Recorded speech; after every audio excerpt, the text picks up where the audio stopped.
අපි දන්නවා අපට යම් අවස්ථාවල් වල අපි දන්නා කෙනෙකුට යම් උපදේශාත්මක එහෙම නැත්නම් අවවාදාත්මකව යමක් කියන්න සිදු වෙන අවස්ථාවල් තියෙනවා.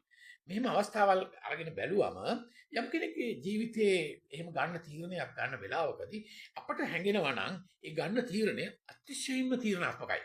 ඒ තීරණය ගත්තට පස්සේ ආපසු වීමක් නැහැ. ඒක ආපසු එම හිතීමත් අතිශය නරක ප්‍රතිඵල ඇති වෙන තත්ත්වයන් පවතින කියන අදහස දීම සඳහා අපි ඉංග්‍රීසියේ ඉදියම් එකක් ඒ කියන්නේ සම්ප්‍රදායික කුලයේදීමක් පාවිච්චි කරනවා. ඒක තමයි අද උගන්වන්නේ මේ පාඩමේ. කියන්නේ මොකද්ද? You cross the Rubicon. එහෙම නැත්නම් you are crossing the Rubicon. එහෙම නැත්නම් you are about to cross the Rubicon. මේකෙදි the කියන එක පාවිච්චි වෙන්න ඕන.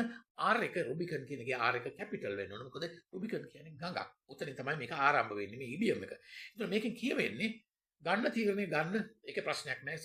ඒක හැබැයි ආපසු එමක් ගැන හිතන්න එපා. එතකොට මේකෙදි අපිට මේක පාවිච්චි කරන්න පුළුවන් ඉතාම පහසුම තැනක් තමයි තරුණ යුවලක් කසාද බඳින වෙලාවක අපි ඒගොල්ලොන්ට විශ් කරලා දෙන කාඩ් එකේ අපිට ලියන්න පුළුවන් you cross the Rubicon.